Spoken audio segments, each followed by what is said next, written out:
Então seja bem-vindo ao Think Tank desta semana. O Think Tank, como sabe, é um programa semanal aqui do canal A Cor do Dinheiro, onde nós procuramos fazer a análise política e económica da semana que passou. Ora bem, este programa tem sempre como comentadores o Jorge Marrão à minha direita e o Joaquim Aguiar à minha esquerda.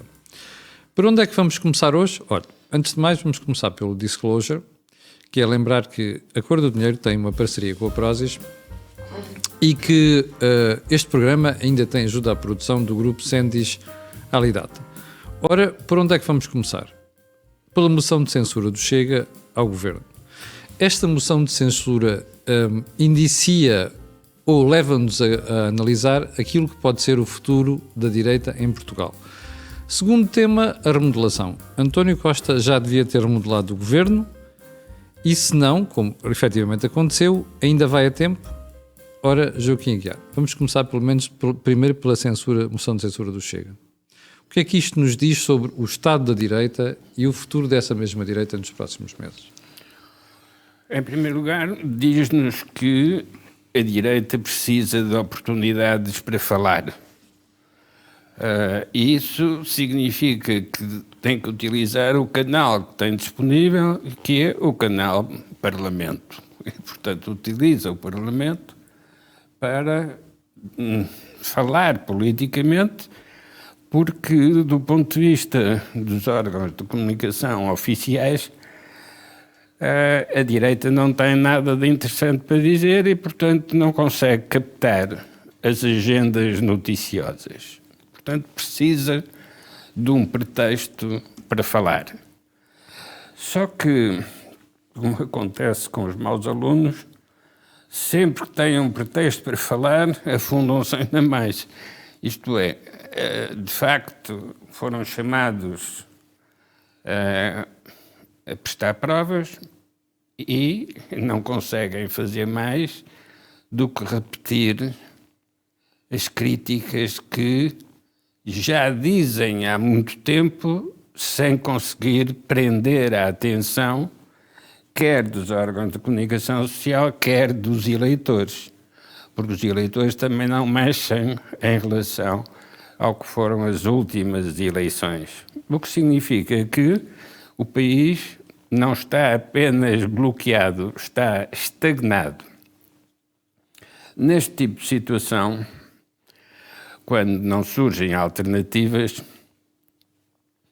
é o momento de aparecerem movimentos estranhos de organização clandestina que procuram, por avançando pelos túneis e pelas grutas por onde se processa o saneamento urbano em dias de chuva, procuram, por essas vias indiretas, atingir objetivos que demonstrem a incapacidade do poder atual. Joaquim, mas antes do Joaquim prosseguir por essa linha de ideias, deixe-me fazer uma pergunta. O Joaquim começou por dizer que, como a direita não tem muitas oportunidades para falar, tem que utilizar estes canais, que é, por exemplo, suscitar a discussão de uma moção de censura. Então, mas se não tem nada para falar em termos normais, vai marcar ou suscitar uma moção de censura sem ter nada para falar? Não, só para ligarem os holofotes e eles poderem aparecer à luz dos holofotes. Mas é preciso ter conteúdo depois nas mensagens. O problema é como o tal mau aluno que é chamado a uma prova oral e quanto mais tenta responder às perguntas, mais se afunda na avaliação dos professores. É inevitável que isto aconteça assim, é inevitável quando as condições de origem de uma crise política proporcionam este tipo de degradação. Ora, o que é que está na origem desta crise política? O que está na origem desta crise política foi a incapacidade para interpretar o que foi a crise financeira anterior.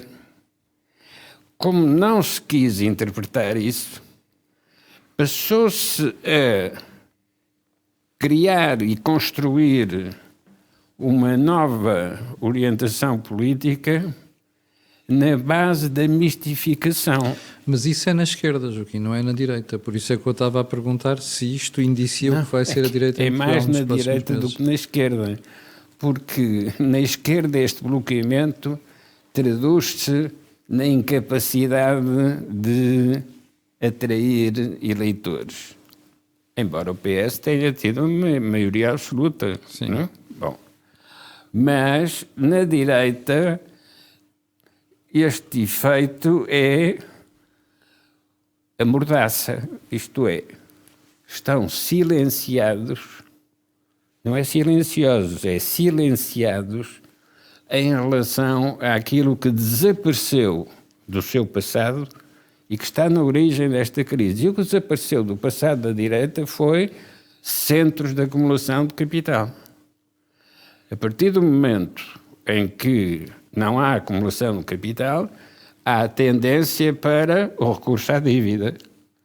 Isto é, se não há capital para financiar os investimentos, mas é preciso fazer investimentos para tentar crescer, então vão-se fazer esses investimentos na base do endividamento.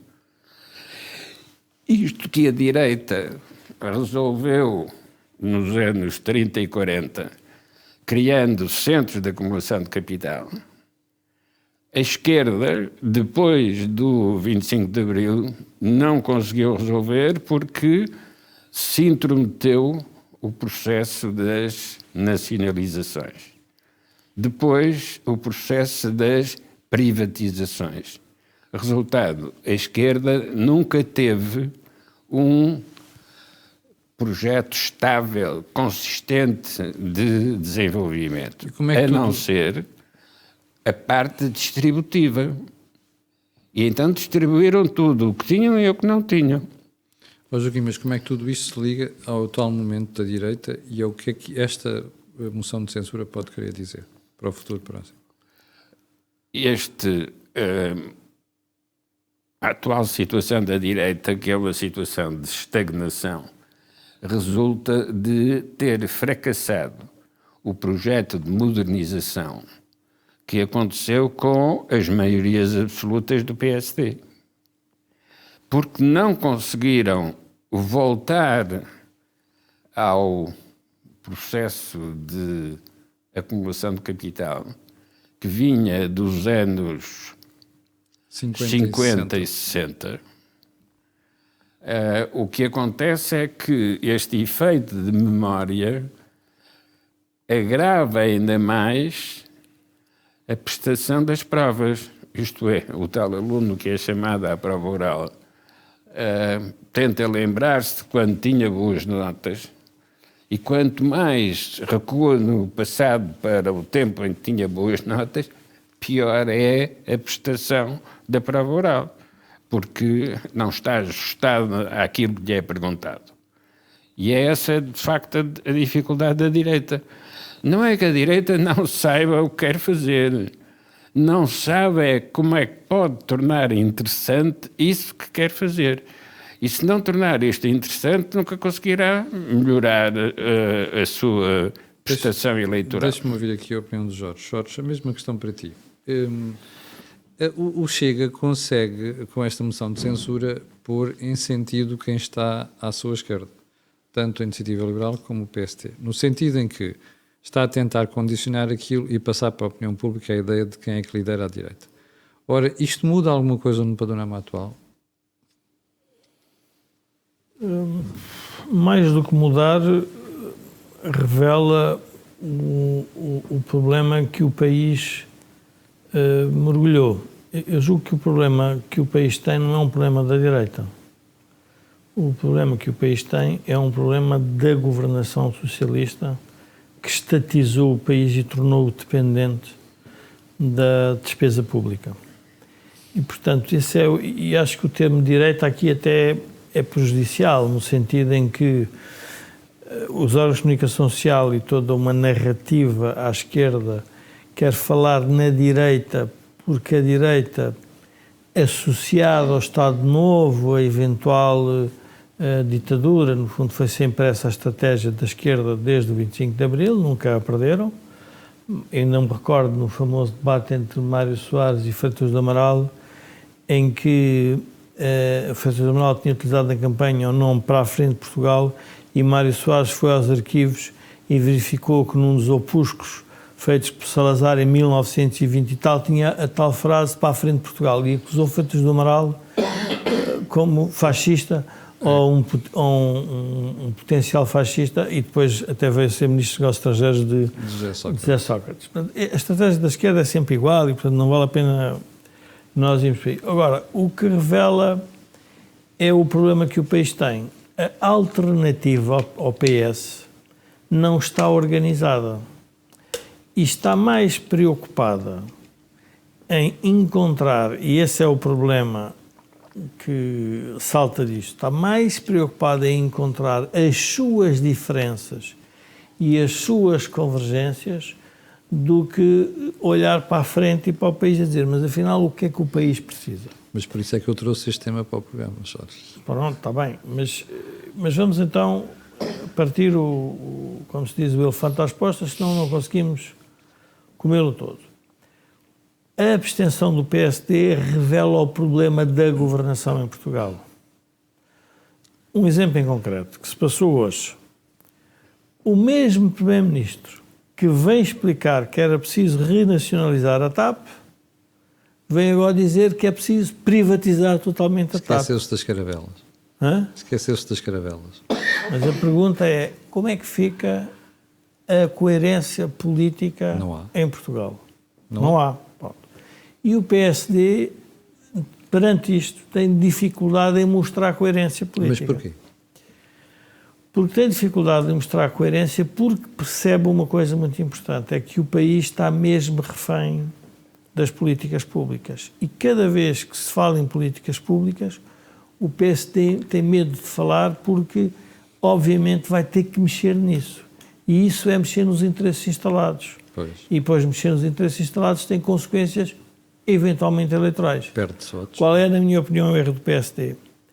O PSD ou decide criar novo eleitorado, e o novo eleitorado não é pessoas novas, é criar no eleitorado atual uma ideia que eles têm que votar de forma diferente.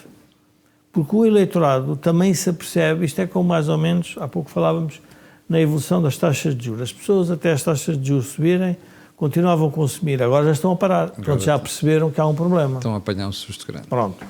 O PSD tem que apostar nisso, não é apostar no susto, é apostar na criação do novo eleitorado que rejeita o PS. Não sabe se o PSD é o partido certo para governar Portugal, mas há uma coisa que já sabe, é que o partido para governar Portugal certo não é o PS. Eu acho que aí começa logo, para a minha opinião, é um erro do PSD, porque se deixou enredar na estratégia bem montada, que foi feita, muito inteligente, por parte do Partido Socialista. Quando eu e o Joaquim e mais um conjunto de pessoas fundámos o movimento Europa Liberdade, houve uma discussão se o Chega ia ou não. E fiz um post no Facebook, que depois deu uma grande celeuma, em que houve militantes socialistas que foram proibidos porque nós estávamos associados à extrema-direita. Esta foi a ideia, e para nós a coisa era muito mais simples. Nós convidávamos todos os partidos do arco constitucional, com exceção os da extrema-esquerda, que era o PS, o Bloco de Esquerda e o Partido Comunista. Mas depois todos os outros faziam parte do arco constitucional, porque o que é que nós tínhamos a dizer? Era para discutir o futuro do país, então discutir o futuro do país discute-se com os partidos. E, portanto, a ideia de haver dois pesos e duas medidas dentro do Parlamento é muito perigosa. Porquê? Porque eu amanhã ouvia que, mas porque é que o Chega a apresentar uma moção de censura se sabe que aquilo vai ser chumbado? Mas a moção de censura não foi criada para derrubar governos, foi criada para censurar os governos. E para que alguns deputados, com um bocadinho mais de bom senso e mais independentes, pudessem eles próprios, pela sua atuação, demonstrar que o governo está a governar mal. Bastava 2 deputados do PS absterem-se. 2, não precisamos mais, para estar montado um problema. Mas não, está tudo arregimentado. Está, como dizia o filósofo, está tudo na mentalidade do rebanho. E, portanto, o rebanho vai atrás do pastor. O pastor tem o cão, tem o pau, tem a alimentação e, portanto, o rebanho é assim que se forma. E, portanto, isto fez parte sempre de todos os poderes. Não é o poder específico do Partido Socialista. Em geral, são quase todos assim. Mas por isso é que na democracia há mecanismos de supervisão e de contestação. Houve pior moção de censura ao governo que é feita pelo Presidente da República? Não há pior. E o Presidente da República até disse que se calhar até era 2026 que ia aturar este governo.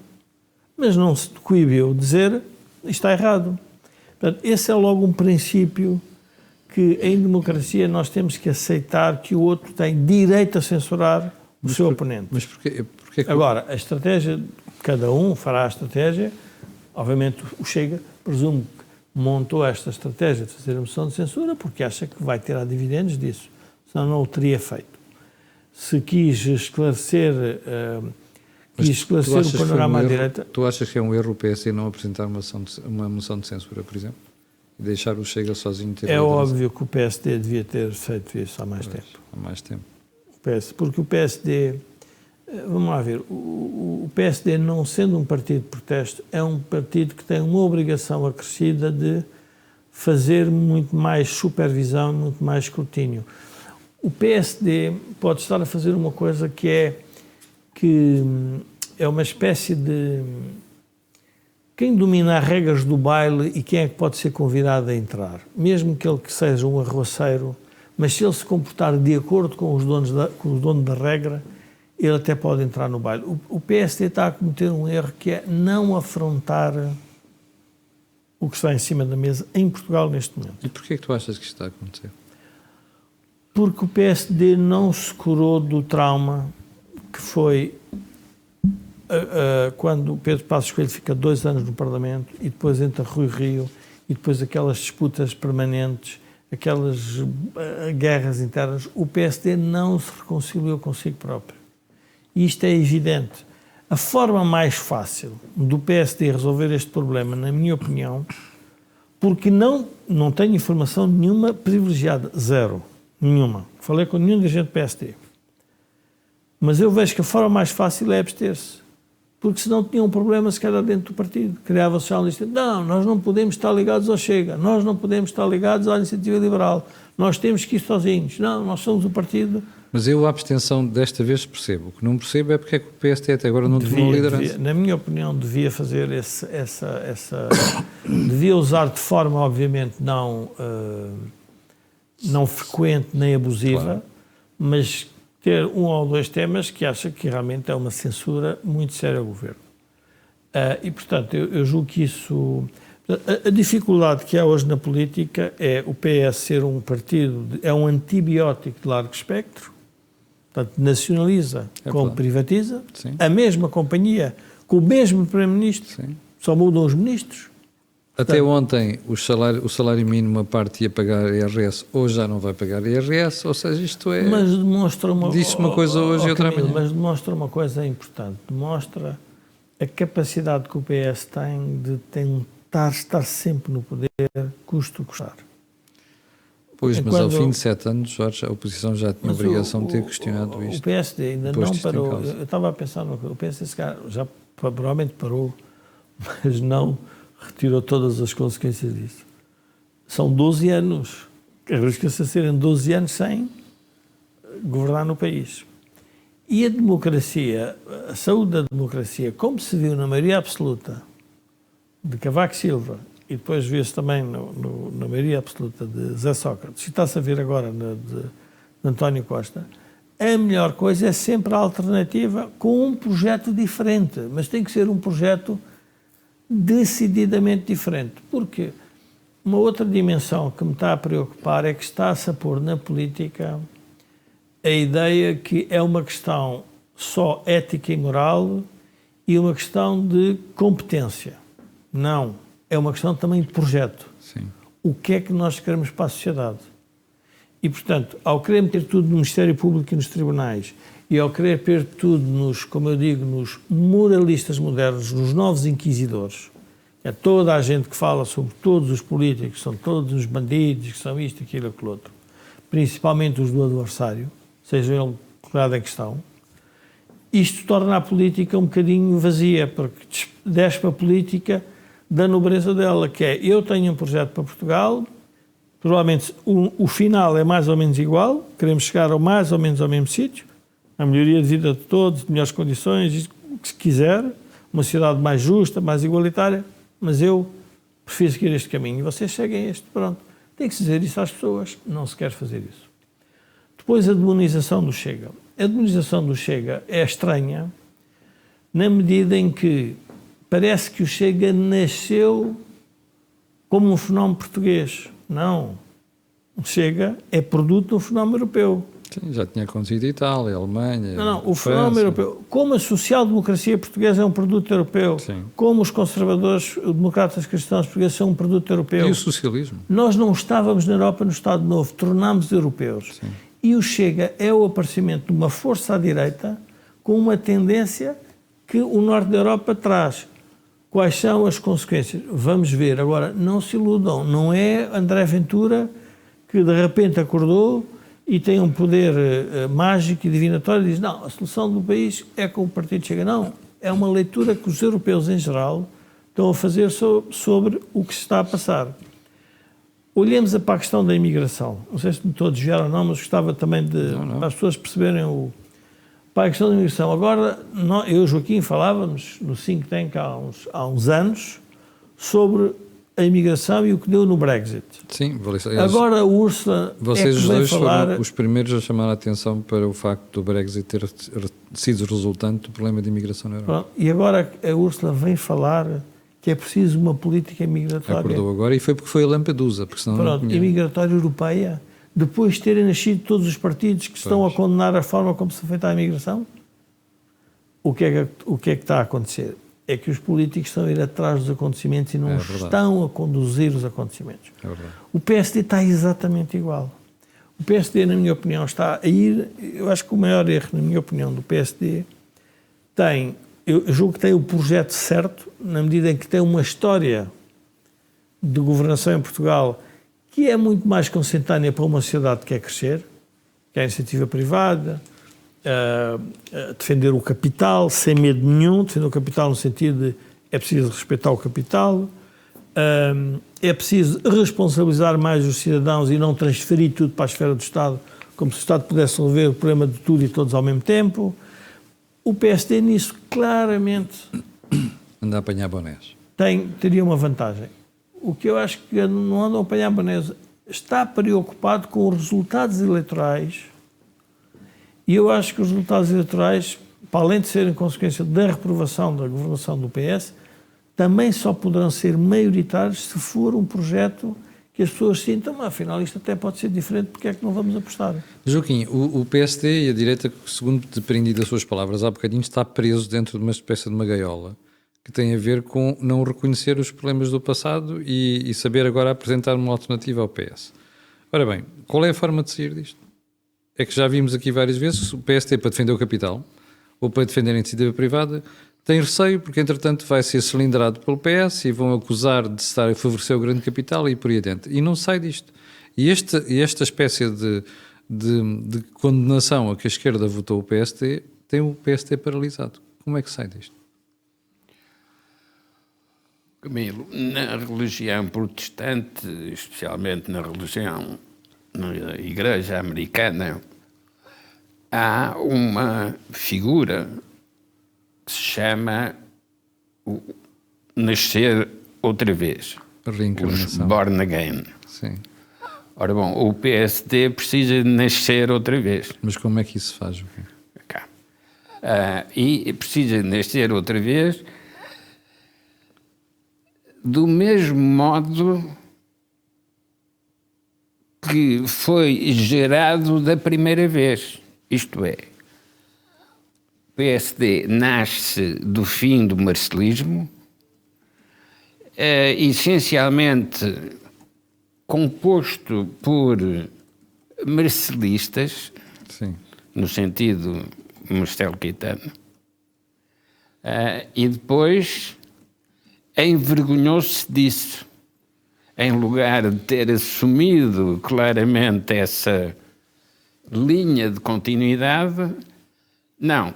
Foi basear-se no princípio do corte revolucionário de 25 de Abril e não quis retomar essa linha do conservador moderado Da ala liberal. que já vinha da Primeira República, justamente no confronto com o Afonso Costa. Democratas, mas diferentes. Uma coisa era o Afonso Costa, outra coisa era o Cunha Leal. E também agora, uma coisa era o Mário Soares, outra coisa era o Sá Carneiro. Curiosamente, agora que se comemora o centenário da Natália Correia... E para o ano é de Mário Soares, não é? É? O ano é Mário Soares, não é? Ou este ano? O centenário de Mário Soares seria agora, não é? Ou é para o ano? Não, ainda não é. Não? Não. Mas tudo bem, desculpa. Não. Não, é a Natália Correia, e importa recordar isso, porque foi uma protagonista central da evolução do PSD, que evolui em função da história privada do Sá Carneiro. É 24, é para o ano. É? É para o ano. 100 anos de Mário Soares, faria 100 anos se fosse vivo. E, portanto, é o próximo. Mas esta evolução pessoal do Sá Carneiro libertou dessa prisão do marcelismo e autonomizou, isto é, o Sá Carneiro adulto é o Sá Carneiro do PSD, da Aliança Democrática. Isto é, o PSD que colocou ao Presidente da República, Ramalhianes, uma dificuldade. É como é que se faziam os convites para os jantares no Palácio de Belém ou no Palácio de Queluz, porque não podia ser o Sr. Primeiro-Ministro e esposa, e alterou-se para o Sr. Primeiro-Ministro e mulher.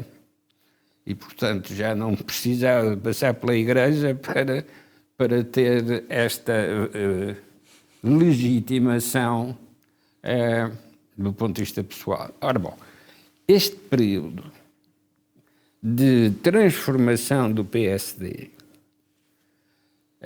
teve uma riqueza de ponto de vista doutrinário que não se encontra agora nem com o Rui Rio, nem com Montenegro, porque manifestamente são pedras sem sumo. Por mais que se esprema, não sai sumo nenhum. E, portanto, não é com esses que se vai conseguir fazer a transformação do PSD. Curiosamente, poderia ser através da Presidência da República, onde também está um marcelista chamado Marcelo, mas que também era marcelista no tempo de Marcelo Caetano, e que podia fazer essa transformação. Curiosamente, no CDS, onde estava o Freitas do Amaral, discípulo de Marcelo Caetano. Portanto, essa continuidade de Marcelo Caetano não foi assumida pelo PSD já com Cavaco Silva. Porque quando se discute o problema das indenizações pelas privatizações... Pelas nacionalizações. Como? Pelas nacionalizações. Sim, mas que depois Sim, é verdade, aparecia a propósito das privatizações, isto é, iam vender outra vez aquilo que não tinham indenizado, portanto, era a altura de indenizar. Sim. Nessa situação, é o professor Cavaco Silva que Diz que não. rejeita esse dispositivo de correção do passado, considerando que, frases dele, o meu partido decidiu que não havia indenizações e eu tenho que respeitar essa decisão. Bela forma de se desculpar. Ora, com esse tipo de condicionalismo, não só não houve indenizações, como as privatizações tiveram de ser financiadas com recurso ao crédito. Dívida. E isso significou a seguir a dificuldade dos capitais próprios nas empresas nacionalizadas e privatizadas. Ora, Joaquim, este tipo... O Joaquim está a fazer este discurso histórico que é muito interessante, mas que leva a fazer uma pergunta que é: como é que o PSD, no final dos anos 80, consegue mostrar ao país que há um ideário diferente daquele que é o socialismo e ganha com 50% de votos? E como é que o PSD agora não consegue encontrar um receituário diferente do que este que a esquerda está a impor ao país? O que é que se passou? Qual é a diferença? Ora bom, o que se passou é que o PSD teve vergonha de si próprio e não assumiu aquilo que eram as novas necessidades, que não tinham nada a ver nem com o salazarismo, nem com o marcelismo, as novas necessidades dentro do enquadramento europeu. Mas está a falar destes líderes pós-Passos Coelho? Rui Rio e Luís Montenegro? Está a falar destes dois? Ou acha que o problema já vem de trás? O Passos Coelho é o pretexto da vergonha. Isto é, se tivesse sido, na altura do Passos Coelho, um líder com o prestígio académico, profissional, Marcelo Rebelo de Sousa, talvez essa vergonha não tivesse vindo à superfície. Mas vem à superfície o quê? A vergonha dos Isaltinos, dos Dias Loureiro, que prejudicaram Cavaco Silva, mas de quem Cavaco Silva não se podia afastar. Ó Joaquim, mas o atual Primeiro-Ministro tem uma série de gente pouco recomendável, arguída pela Justiça, 13 demissões em 15 meses, e eu não estou a ver o PS com vergonha disso. E quando quisermos fazer o saldo do António Costa, vamos verificar que a parte negativa do saldo vem exatamente daí. Isto é, ainda não entramos nos julgamentos, mas os tribunais vão precisar de se pronunciar sobre o que é que se passou depois da integração europeia e antes da bancarrota, o que é que se passou para, depois da integração europeia, termos caído na bancarrota. Mas a seguir vai haver um outro problema político para clarificar e que vai separar as águas no futuro dos debates políticos, que é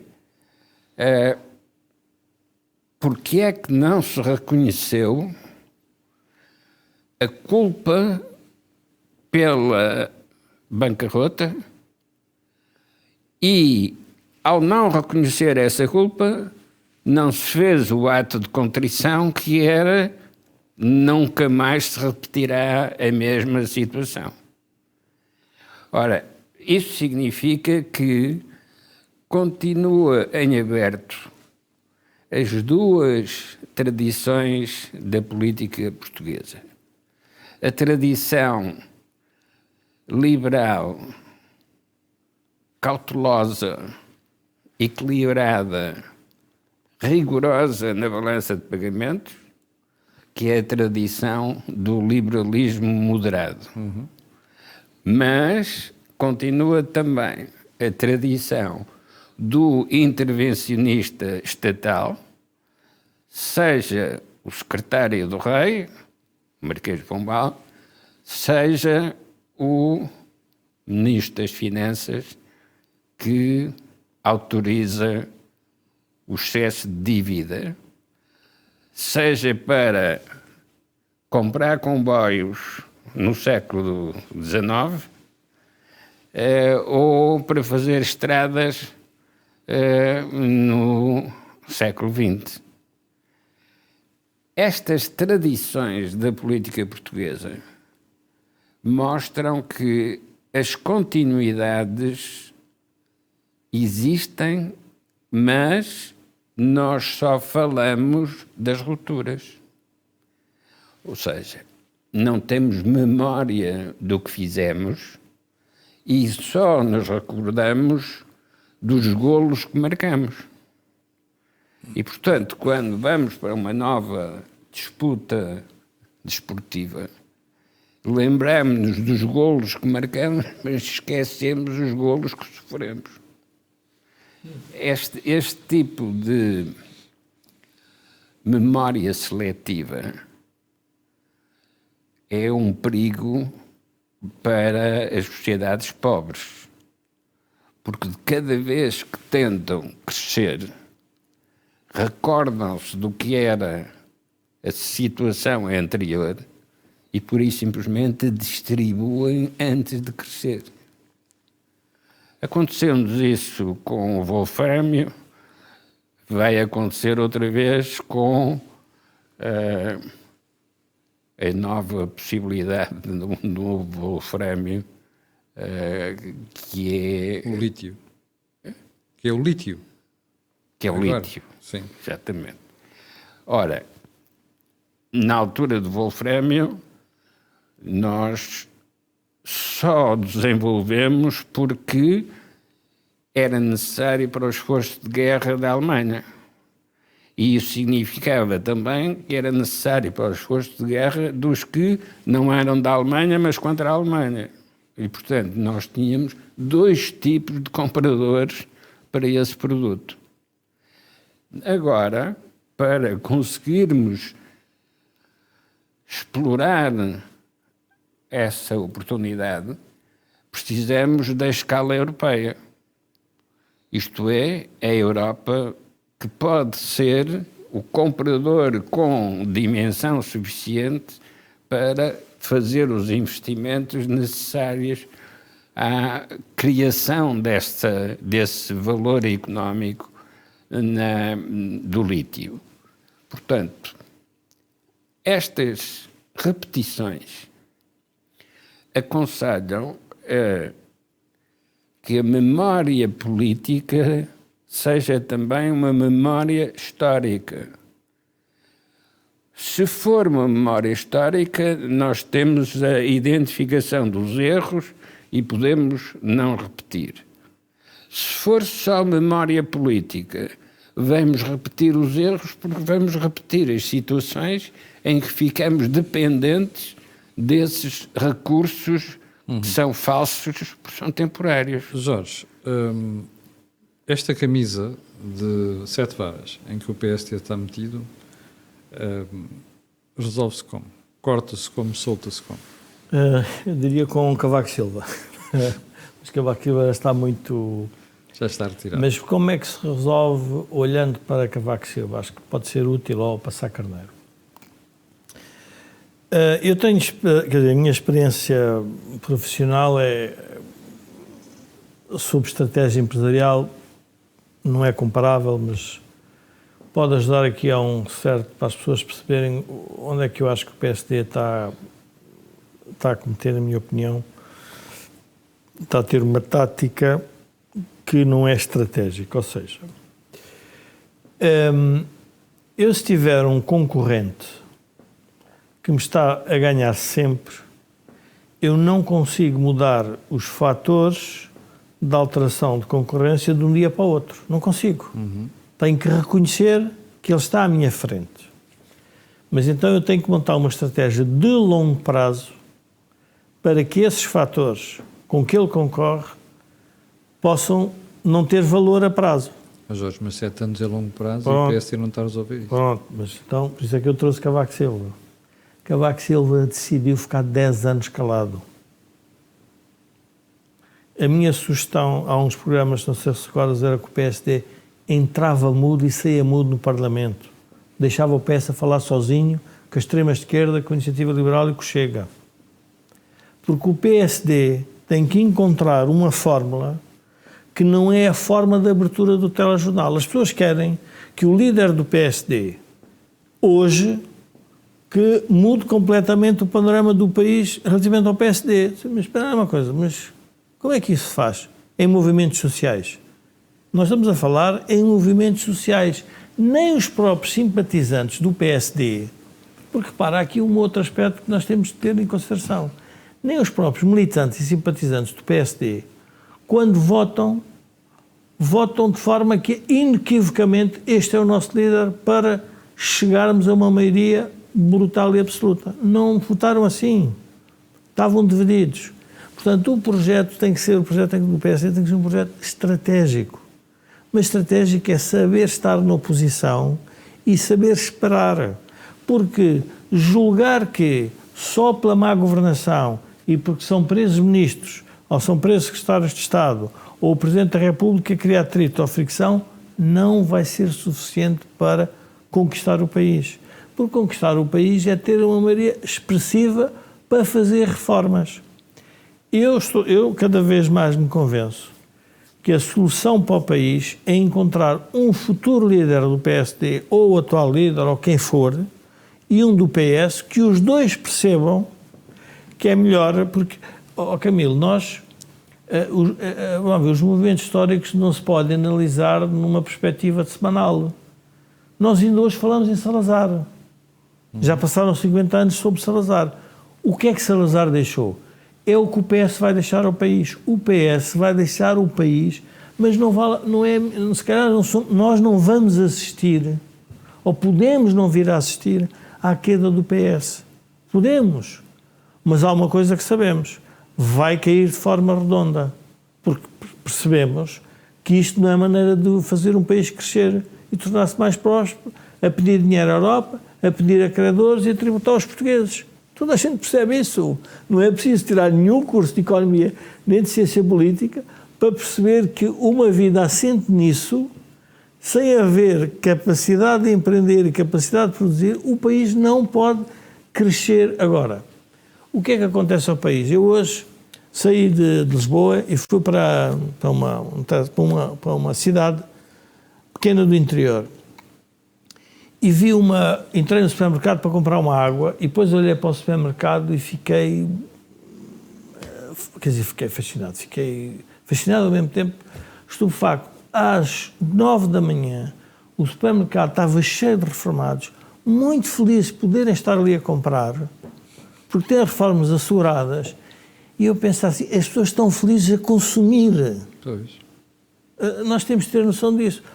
Qual é o partido que vem dizer, mas espera uma coisa, o futuro do país é a investir poupar. E a poupar, não é consumir. Porque a consumir e a exportar. Sim. O futuro do país é isto. É a consumir, mas se a gente conquistar mercados mundiais.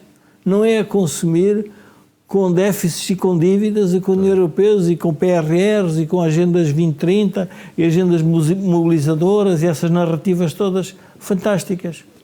Como é que se faz isso? Eu digo, pensa em longo prazo, porque o longo prazo, quando eu estava a brincar, que eu dizia com Cavaco Silva, é olhar para Cavaco Silva. Não é o caso que o Joaquim atravessou, que a seguir à Revolução estava-se a construir o sistema democrático. E os militares estavam presentes a vigiar para onde é que as pessoas iam. Hoje não há militares para vigiar a política. Aliás, então, enfim, diria que estão um bocadinho mais... Estão afastados. Nem militares, nem padres. Nem militares, nem padres. Estão aquartelados e os outros não podem falar por causa dos abusos sexuais. Pronto. E, portanto, assim silenciam as forças que têm... Porque os militares pensam num prazo. Os padres pensam no juízo final. Portanto, não estão preocupados como é que vai abrir o telejornal. E podem dizer aquilo que pensam.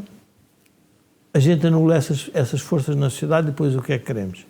Temos aqui discussões eternas sobre o decote, porque o Presidente da República falou num decote a uma senhora, qualquer coisa que não interessa. É isso que estamos reduzidos. Mas Camilo, mas isto é importante.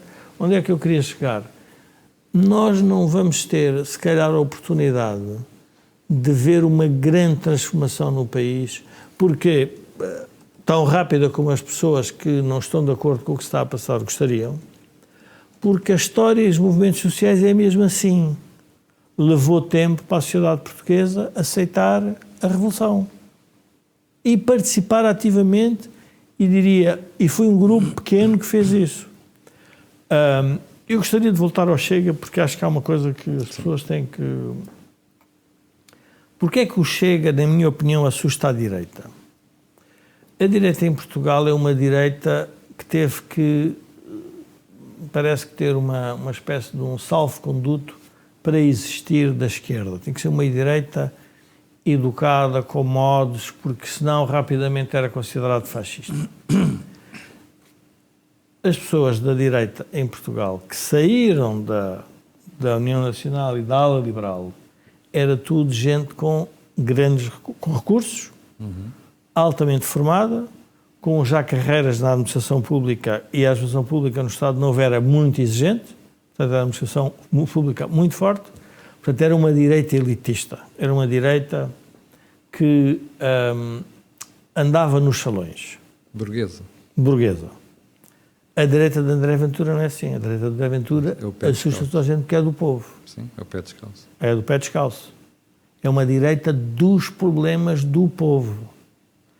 E quando o povo se assusta, assusta-se o panorama político todo. E por isso é que toda a gente tem receio do André Ventura, porque o André Ventura tem esse perfil de se acomodar e integra-se com o povo. Cavaco Silva, por exemplo, que era uma pessoa que tinha origens humildes, não era assim. Porquê? Porque fez uma carreira como professor universitário e, portanto, era uma pessoa com outro tipo de perfil. Nunca se poderia ver, se calhar, Cavaco Silva a fazer comentário político diário ou de futebol. Isso era... ninguém conseguia pôr o professor Cavaco Silva a fazer isso. Ao contrário de Marcelo. Ao contrário de Marcelo. Mas o professor Marcelo é de direita, mas é uma direita elitista, mas que é popular. Ou seja, é uma direita que gosta de estar com o povo. Não, isso não tem nenhum. Esta direita não nasce nas filas do povo. É o povo que engrossa, não é as elites. Eu recordo-me que era bastante novo e organizei um jantar. Não era um jantar, sim, foi um jantar. Depois tinha uma espécie de uma conversa e até tinha música no Liceu em Porto Alegre para a Aliança Democrática. E estávamos lá no bar, enfim, a fazer aquelas coisas todas, éramos miúdos e fazíamos aquela coisa toda. Adelino Mar da Costa. Aparece o Adelino Mar da Costa, chama-me à parte e diz: ouve lá, então ouvi dizer que tu é que organizaste aqui isto e tal. E eu, sim, doutor e tal. E diz ele assim para mim, ele olhou para o panorama, aquilo era no clube de ténis, e estavam todas as senhoras de Porto Alegre que tinham com os casacos de peles carregados ainda de naftalina, todas ali as coisas. No fundo era a direita que existia, que tinha sido silenciada pelas atitudes de Abril e do Partido Comunista, que parece que não tinha direito à existência. E diz-me ele assim: epá, tu pensa lá numa coisa, estas pessoas já votam em mim, eu quero é que estar com o povo. Isto não precisa, eu quero estar com o povo. Portanto, era uma direita que sabia que tinha que conquistar o povo. Mas era uma direita que tinha nascido por cima, ou seja, era uma direita elitista nesse sentido. A direita da Ventura não é assim. E por isso é que há essa direita que existe, tem alguma dificuldade em lidar com André Ventura. E, portanto, esse também é um outro problema que agrava a tudo isto que nós estamos aqui a falar. Portanto, eu julgo que há aqui, nós estamos numa situação, eu, sinceramente, julgo que é preciso ter um bocado de paciência, é preciso ter uma estratégia de longo prazo, continuar a dizer aquilo que achamos que está certo, porque, naturalmente, as pessoas, com o tempo, vão fazendo o seu caminho. Ó Joaquim, isto quer dizer então que a direita, pelos vistos, vai continuar ainda algum tempo à deriva. O que estamos aqui a ver. Pois, porque a direita tem o problema de saber se é por ventura ou por azar. Isto é, pode-lhes ter aparecido um condottiere, um dirigente político, que, em lugar de ser agregador, vai ser Divisor. destruidor ou desmobilizador. Jorge falou há pouco do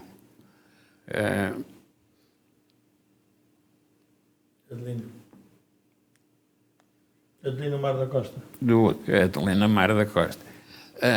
Justamente porque o Adelino Mar da Costa fazia as duas partes, a parte popular e a parte elitista. É verdade. Ora, o Ventura não consegue fazer isto. Não. O Ventura não é um Adelino Mar da Costa. Mas embora seja doutorado e com instrução elevada, não é? Pois, mas não seguiu o percurso de cozinhado gradual Aprendizagem. que permite fazer um assado dourado, que era o caso do Adelino.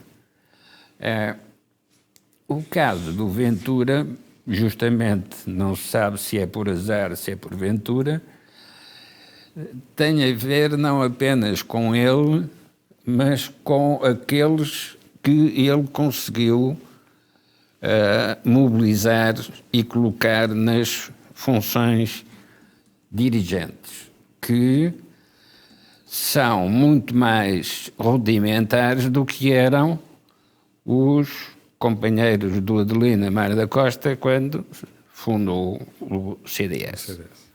Mas o ponto mais importante, quando fazemos estas comparações, o ponto mais importante é perceber o que é que está diferente no país do que existia nessa altura.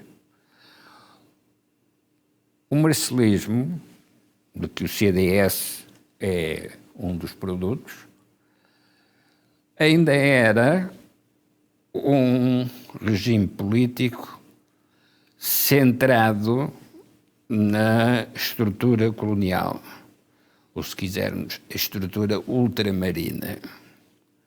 E, portanto, estava orientado para esse campo de possibilidades que pressupunha a existência de um império colonial.